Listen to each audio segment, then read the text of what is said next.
Hello and welcome to another episode of the Football Fun Factory podcast. I'm your host, Luke Chadwick, joined by the Lionel Messi and Cristiano Ronaldo of children's football coaching, Jonny Martin and James Cutting. Who's who? Guys?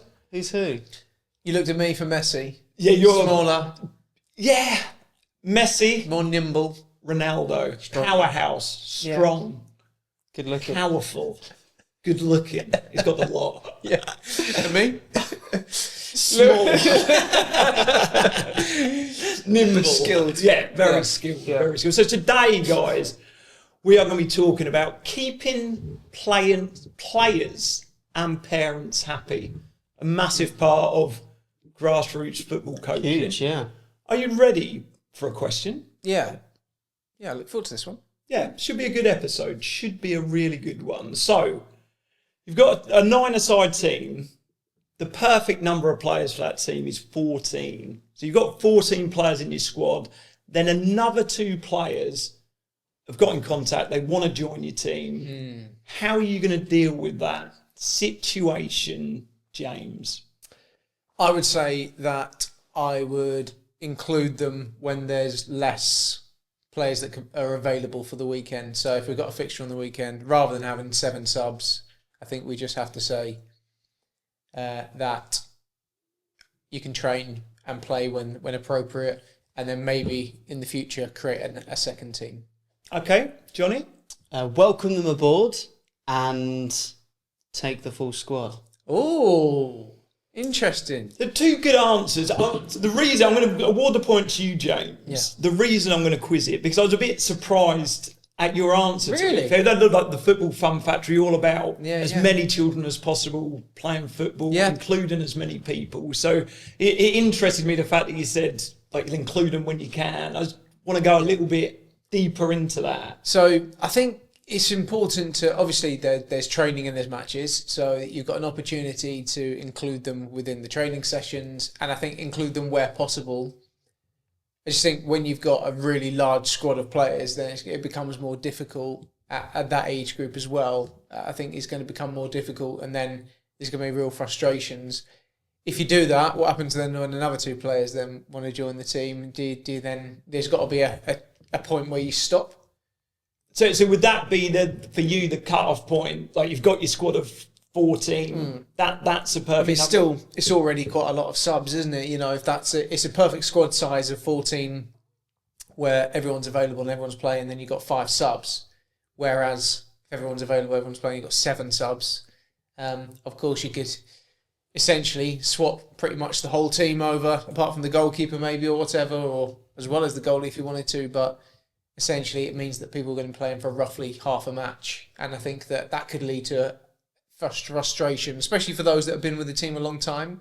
So it's a really tough one. It's a really, really tough one. I guess the other thing you could do, if I had a little bit more thinking time, I probably would have said something along the lines of maybe try and see if there's another team they could play for. Could they play a different age group, or what's possible for them to go and get some football in the meantime? But ultimately, the goal would be to get them to play, but it's also being fair to the existing players, the ones that have been there a while. Yeah, it's really hard, isn't it? I think that's a challenge that a lot of grassroots coaches have in terms. Obviously, it's brilliant to get more players that want to play for your team, but then how do you manage that? It'd be interesting to hear your views. Obviously, your answer was more or less a polar opposite to what James was, and what are your thoughts? I think when I take a team, well, like you said, the easiest substitutions for a coach, you don't have to think about it, is you can go one team off, one team on. Yeah. That's always sort of the dream with regards to they're not having to work out who's on and what thirds they played and quarters they played.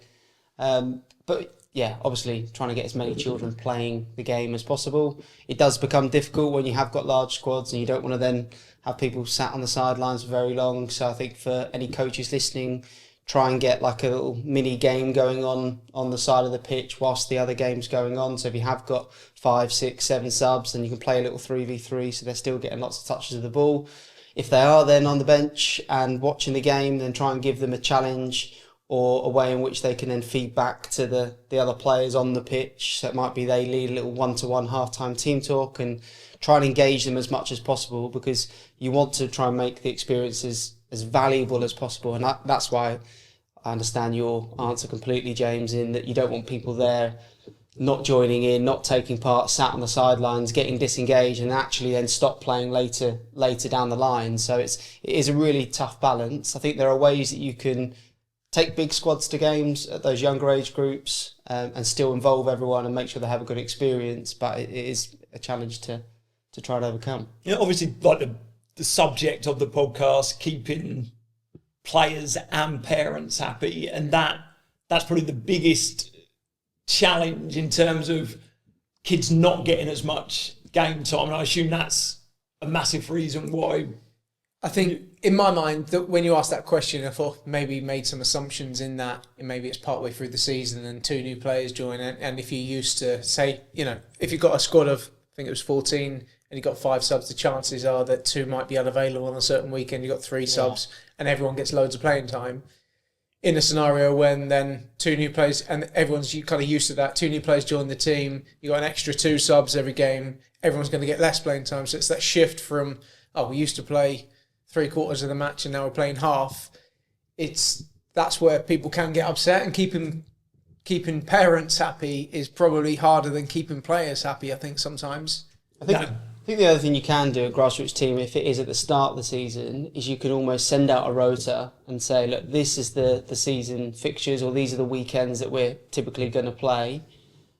These are the squads, and send them out. So you almost go 13 or 14 every single week, and then there's on rotation the 2, 3, 4 people that maybe not playing, and then almost leave it up to the parents to then swap in and out, because if they can't make that week, because that's one thing that we assume, that parents are available every week, children are available every week. There will be times where they're not, so it's just finding the balance in different ways that work for your club and your team. A great example, though, of how grassroots football is fraught with challenges.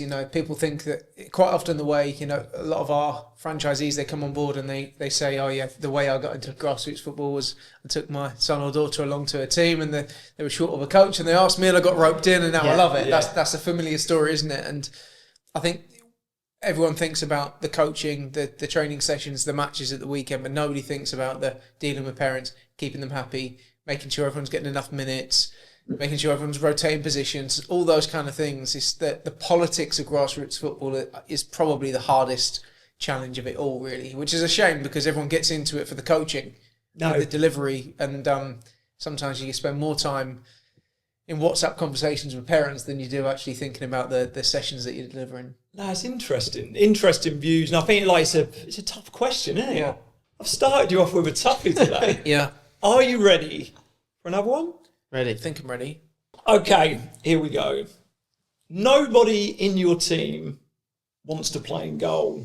You've advertised out for a goalkeeper, but haven't got one in for the first game of the season. What on earth is Jonny Martin going to do in this situation? Gutted you've gone first on this. Rotate goalies. Rotate goalies? Rotate goalies. I'm going to stop you there, James. More or less word for word. Match by match. I.e. you'd play in goal for the duration or a half. So you can't keep changing your answer. No. So, I'll be the judge. Just don't do that. Further detail. You have to drop that catchphrase. Yeah. But further, so it's, for me, it's rotate goalies, but not during the game. Not like Jonny would do it every 2 minutes, but I'd do it maybe each quarter. Tell you what, little story. Go on. My son used to come to Cambridge United when you guys were to run it. I was his coach, and I put him in goal, and now he's a professional goalkeeper. Correct. But I used to, watching, I used to lose my head. Yeah. Because he'd, you'd number the goalkeepers. Yeah. And then he'd change it round. Yeah. And I was quite sort of on the sideline, start my watch when my son. That's what you're doing it. And he always seems to be being goal for longer than everyone else. At the time, as an outfield player. And what's he do now?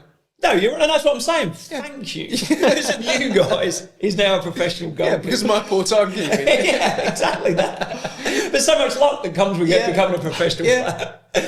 Jonny, I like your answer. I'm going to award you the point. Thanks, mate. Mainly because you just sort of kept changing it, kept going. So that's a mistake I made. no, it's fine. I'll think about it for next time. Be more That's what we're here for. Yeah. To develop. Development. Yeah, exactly. Johnny? Yeah, pretty straightforward. I think if you haven't got a goalie, that's absolutely fine. Don't think really children should be goalies at those younger age groups anyway. As you know, your son. What if it's not fine? What if little Timmy is crying? Timmy's back. Don't want to go and goal. Seriously, like that happens, doesn't it? I don't want to go and goal. So I think the way he wants to get it comes down to how you frame it and how you get the children's buy-in at the start. So I think it's like, right, everyone's going to have a turn in goal. Who would like to go first and sort of lead in? I wouldn't change it every 2 minutes. I would change it probably every half or quarter, depending on how the game's structured. Would everyone then go in goal? Not in that first week, but it'll be something that's then extended over weeks. I assume that you're not going to suddenly then recruit a goalkeeper for the next week anyway. And if you do, or the goalie comes back from holiday, whatever it may be, like someone on loan, then loan for goalie. Then ultimately you'd pick the children that maybe volunteer themselves or want to, and then rotate those ones in goal. But in that situation, you're sort of talking to the group, you're framing it really well, but then there's still 2 or 3, you say, Timmy... Wouldn't happen the way I framed it. It would be so well framed that all the kids would be absolutely buzzing to go and goal. Couldn't wait. That's why I called him Cristiano Ronaldo. It's Yeah, like complete Ronaldo. and utter self-confidence, arrogance, egotistical. But boy, what a player. Yeah.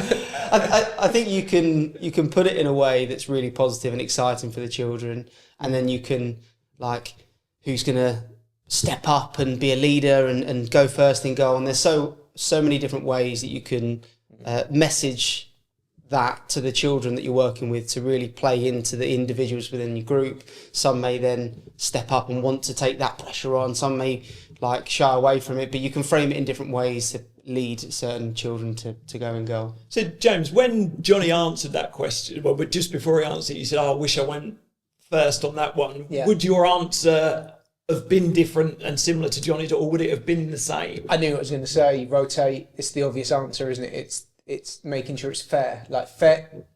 The number one thing that children say is that's not fair. Yeah. My kids say it all the time. And everything as a child feels like it's unfair. If someone's getting something that you're not, if someone's got an opportunity that you haven't, it's not fair. So within this scenario, I would almost start with that. To make it fair today, everyone's going to play in goal. So it's just rotate. Yeah. And change the children throughout the game. Now, obviously, if you're then in the scenario of the last question where you've got loads of subs and you're trying to get everyone on, that's not going to be possible. So it's just making sure that however you frame it, to make it fair, this season, everyone play the same number of minutes in goal. We haven't got a goalkeeper. Throughout the season, you will rotate. Some weeks you won't play in goal, some weeks you will play in goal, but over the course of the season, everyone will play the same number of minutes, unless James is the coach, because he might not time it right. Yeah, correct. So we're in agreement on that question. I think so. Johnny the winner. Yep. 1-1. Nice. Let's go on question 3. Let's do it. Let's go. It's a wet October. What's the temperature? 11 degrees, but it is peeing down out there. Like, Windy. I'm talking torrential. Windy? No. It's still quite. Yeah, quite still, just rain. The last 3 games have been cancelled. So it's been like the rain's been going on for weeks now. Parents and kids are getting frustrated. They just want to play. Yeah. What are you going to do, James? I'm going to call the opposition's manager, hire a sports hall, and play a friendly match indoors. Futsal. Yeah. And I'm going to, before the game, I'm going to play an England futsal match with highlights from the number 1 player, Lukey Boy Chadwick. I never played for England. Oh. I was called up to an England training camp. Yeah. Yeah. Footage. Completely out my depth. St George's Park. Yeah. 4 days at St Who's the George's. best player? The best player, do you know, was Max Kilman. He's now plays for West Ham. He was at Wolves, centre half. He was in the England futsal squad at the time. Like, really tall, like big, strong, but his touch and everything was incredible. He's a very gifted player. I feel like we've gone off track a little bit. Yeah. Sorry, I always want to talk about about me. Yeah. Let's talk about me some more. Johnny? I would do exactly the same. However, I would hire an AstroTurf and would play outside. Oh. I like your because just don't forget that it is absolutely teeming down out there. It's only 11 degrees. There's no wind, Luke. Yeah, but the wetness. That's what I'm concerned. James, you've won the point. Thanks. I'm just worried now. Yeah. About what you're. I mean, come on. Yeah, so the most important thing is that children play. We want to create an environment where children play. We talked about that in the last question where we're thinking about rotating goalkeepers, so making sure it's fair. Talk about in the previous question where we're thinking about, and it's interesting is that keeping children happy seems to come back to one thing so far in the first 3 questions. Be interesting to see what the other 2 are, but it's about how many minutes people are playing and how much enjoyment they're getting from it.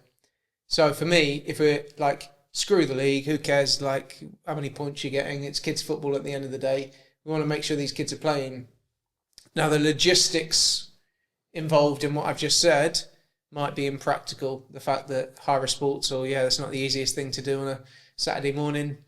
All booked out for football fun factory. Exactly. There's probably, you go in there, there's an inflatable football pitch and hundreds of kids running around with blue and yellow football kits. But maybe we'll let you have the other half of the sports, or then you can have your grassroots team playing. Can I change my answer? No. Well, you can do. You've obviously, James already won the point, but I'll be interested to Oh, hear no, that. there's no point then, is there? No, 'cause I'm interested Go on, to hear give me what the you point. Tell me your answer. I had an idea, as you were talking, to do more of a social event. Oh, so maybe go to a local... Bowling. Maybe bowling.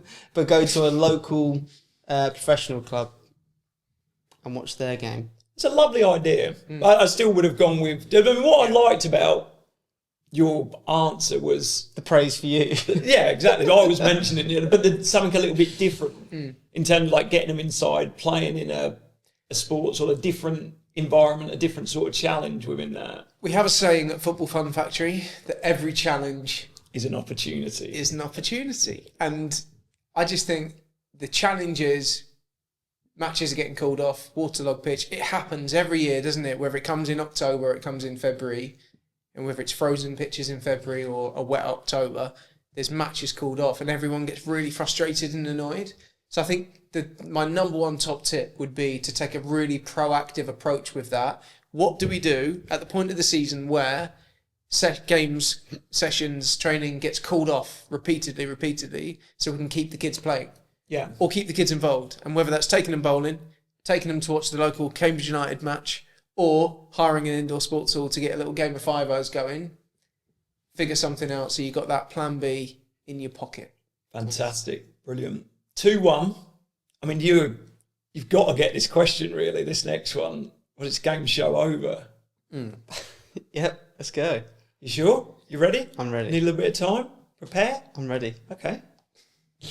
Okay, so your under-13s team have conceded a goal from a corner in the last 5 games. It is seriously affecting the morale of the group. How are you guys going to deal with that within your training sessions to raise the morale, Jonny? I'm going to play a specific game that I have in my head in training that will help them learn to defend set pieces. I think we need to hear the game. You're going to have to wait and see. If you want to award me the point, you can hear the game. If not, give James the point. James is going to have to be good because I'm desperate to hear this game. I'm going to completely ignore it and carry on as normal. Jonny. Tell us about the game. That was just me conceding, so I can hear about the game. Exactly. Well, I need to think of a game now, guys.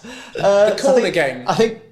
Every time you get 5 passes, you get a corner. Oh, interesting. Could do. Tell us the game. Yeah. I call it the corner game. I think there are a number of things you can do. There's a game called the 1-0 game that's quite good, where when you score a goal, you go 1-0 up. If the other team then score, rather than it going 1-1, they then go 1-0 up. So it's all about like protecting a lead. So hopefully that will then get the children to think about ways that they can avoid giving away corners, which is going to stop the problem, hopefully, and think about how they can keep possession. Because even if they score again, that would normally go 2-0 up, they actually only stay 1-0 up. So that was one thing that sprung to mind. Another one is I did actually on one of my UEFA courses, where basically the coach would just walk around with a whistle and a ball under his arm, and then at any point it just like award random set pieces, and it just made like a bit of chaos, but was quite good because the children, the players then had to suddenly go and defend a corner, and then everyone would have to sprint back, get ready to defend and work on those sort of core aspects. And actually it was loads of fun because it would just be so chaotic. So a couple of little games you might then try and do in training. But what shouldn't you do? Because there's an obvious thing for me that a lot of people would do, and that's the number one thing that I wouldn't do. So two things. One, don't have a go at the kids, because that's straight away what comes to mind. And two, don't practice corners in training. But you would do it in a game, in fun. I went as an adult to a training session and we were doing set pieces and literally just corners. And was this the night where you absolutely lost your head? I lost my head. Yeah. You had conceded 5 goals on a spin from corner. Don't get me wrong, we were rubbish at defending corners, but I threw my toys at the pram and I was like, we don't come to training to stand here in the freezing cold, someone boot balls into the box. Because ultimately, the other team you're playing against, they were set up differently and all the rest of it. If there's no, don't even get me started. When you talk about, and I've been in sessions myself where you just stood around doing set plays and you lose motivation, you lose engagement, but when you do it in the way that you spoke within a game situation, you are defending a lot of set plays because that's what all the restarts would be in the game that you suggested. During those sort of restarts, when corner to the team, go and defend the corner, would you coach within that, or would it be the repetition of defending corners which you would see of then helping that team? It would depend what the team needed. Like if you're working on like a zonal or man marking or whatever it is at that age group, I think ultimately the biggest thing about defending set pieces is taking responsibility, isn't it? I think within those youngest age groups is being responsible for your space, your man that you're against. So I'd probably try and focus my coaching and guidance around the responsibility and taking responsibility of the situation. So communicating with your teammates, man marking, not letting your player score. And to be honest, I'd leave and focus on that. And I wouldn't then coach too much of the tactical or technical. No, yeah. Just the more emotional side of things. Thinking about the practicalities of this. So I actually remember this as this exact scenario. Playing 11-a-side football, like early, the first few years of playing 11-a-side football. I remember playing matches where there was just a big lad who was willing to jump up and head it. Yeah. And no one on our team could get as high as he could, and they'd just hang a corner up. He'd jump and they'd score, and it would just happen 4 times a match, and they'd win 4-0. Classic. And it's kind of one of the challenges, really, of going to 11-a-side, isn't it? There's 5 more. There's the little goalie who stands in goal and everyone just chips it gently into the top corner and it goes in. Yeah. I used to take free kicks. I've never told you this. No way. I used to score. I was a terrible footballer, but the one thing that I could do... You're doing yourself a disservice now. I don't think you are a terrible footballer. The one thing that I used to do is I used to score free kicks from miles out because I would just hang it. I could do quite a good lofted pass over a long distance. So I would just literally, I remember scoring at Galston away in the cup from inside the centre circle with a free kick. And it's just like a goal kick. I just floated it and it just dipped just beneath the crossbar. I was quite good at getting it to go, just drop in. And it's stupid because it's just not the game. It doesn't prepare you for playing adult football. In an adult football match, as a goalie just goes, cheers. Yeah. But because there's a growing lad, a 13-year-old, who's just starting to grow in goal in this 11. Anyway, nonsense. Everything's changing now. It's getting better. But yeah, what do you actually do practically about the fact that? Because what's the point in practicing if there's another lad that's a foot and a half taller than everyone else? Is there any benefit of that? Well, that's why the 1-0 game is quite good, because what it's doing is trying to teach principles that are important within football of keeping possession, to try and sustain attacks, whatever it is, to come back and protect a lead, and all those types of principles that are actually useful as they then get older versus then just the physical difference of children going through puberty at different times. So Yeah, and what you just completely off subject, but like, when you spoke there, You want to know more about the free kicks? no, the fact that like still like we talk about the Football Fun Factory a lot and sort of making memories that are going to last a lifetime. And you were talking about scoring and your face lit up, and it was like them memories of you scoring free kicks back then, and that's what you're not going to remember as a, I don't know, how old are you now, 40, 41? But you're not going to remember. Funny thing about that is I'm still younger than you are. Not much younger. But you're not going to remember when you're older that you conceded 5 goals on the spin from set plays. But then there's always going to be stuff that you remember, like scoring them free kicks. And I think you can get too deep into the fact that you've conceded 5 goals. Like, it happens, doesn't it? And I'm not sure it's the coach is probably losing the morale by working on it all the time. When the kids, I don't know if they're, it just happens, doesn't it? It's not the end of the world. Yeah, it'd be great to say to the kids, look, there's a lad up there. He's really good at heading the ball, and he's much taller than everyone else. Every goal that he scores from a corner would just erase from our memory, and they'd just take the score aside from that. So if he scores 5 headers from corners, then it ends 2-2. It was actually 7-2. Interesting, but more excitingly, we're going into the final decider. question. 2-2. 2-2. Let's go. Has this ever happened before? Every week? Yeah. No, there was one. I swear there was one week. Yeah, we had a 7th. 5-6, I don't know what happened. Massive comeback. Yeah. What an episode. Yeah. What an episode. Not as good as today's. No, obviously. They get better. They get better every week. But let's go for it. Question 5. Okay, then.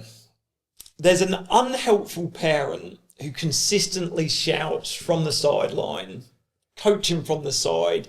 You've already had a chat with them. It seemed like a really constructive chat. Next game, it's just happening exactly the same. What are you going to do about that, James? Tell them to stop. Tell them to stop. Yeah. Pretty simple. That's a good answer. Tell the children to stop listening from the outside noise, and it may be something they experience as they get older and use it as a lesson to try and educate. In front of the parent? No. And I'm going to know what I'm going to do. Okay, I'm going to award the point to James because I think, that it has to be. I agree. I know that it's favouritism of James. No, I agree. I agree like with James more than I like you. That's why I went to him first. He's won the show 3-2. But let's hear some more about it. Ultimately, the reason I didn't give any more context is because it's so difficult. Because you don't know what's been said. You don't know how it's been said, the tone of voice. You don't know how many times it's been happened before because the question lacked detail. Yeah. But I couldn't have had much more detail to it. What was the temperature? I didn't know whether it was 11, 12, it could have been 16 degrees. But it's ultimately the one thing you need to do is tell them to stop. Whether it's appropriate to do that, don't listen to Timmy's dad in front of the kids. Obviously, probably not that. Obviously, it depends on the age group as well. Depends whether they're shouting from the side of an 11-side match, whether all the other parents are shouting, all those kind of things. But ultimately, it's not acceptable.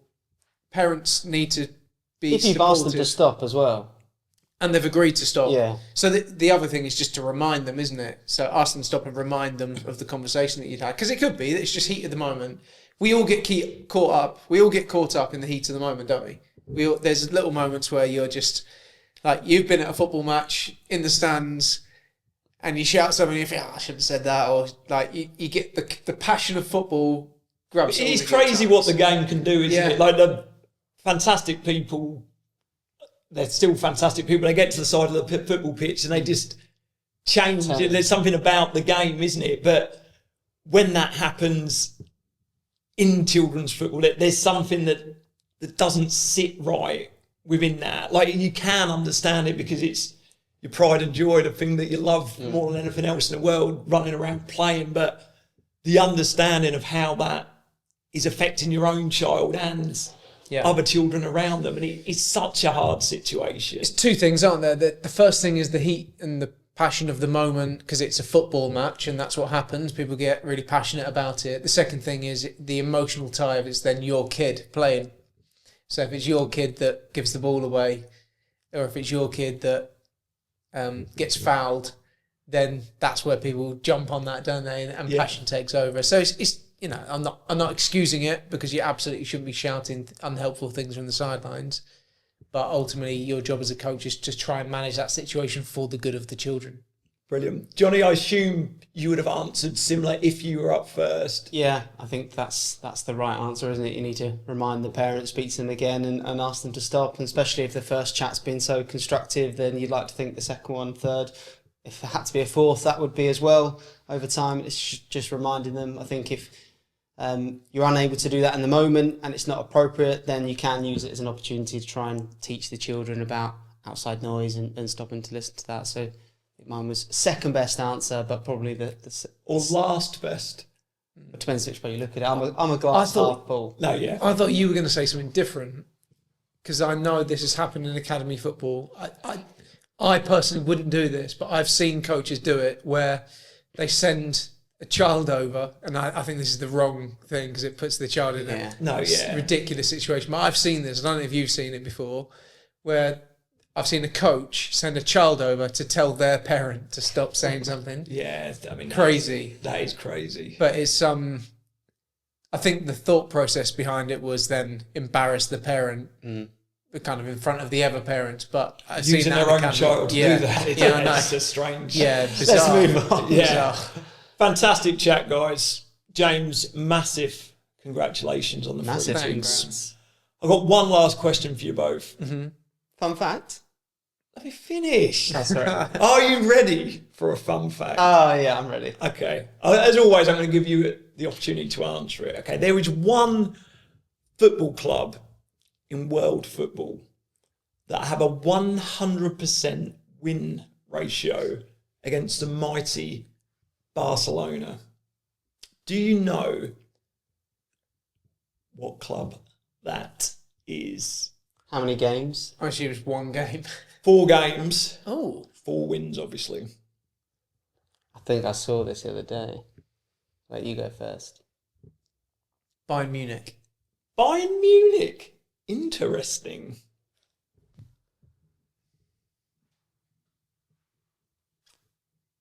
I don't know. Have a guess, John. Come on, play the game. I've got a feeling it's like a Brazilian team or something. Okay. Name a few Brazilian teams. No, one Brazilian team. Yeah, let me have 3. Sao Paulo. Corinthians. So, you're both wrong. Oh. The answer to this question is Dundee United. No way. That is, I think you'll agree, A fun football fact. Yeah. Yeah. That's an absolute shocker. Yeah, I can believe it. I can't believe they played each other 4 times, let alone won the match 4 times. 4 times, 4 games, 4 wins, Dundee United. Like pre-season friendlies? No, proper games, European football. Wow. That is fun. What a way to end the podcast. Thank you so much for joining us, and we will be back really soon with another episode of the Football Fun Factory podcast.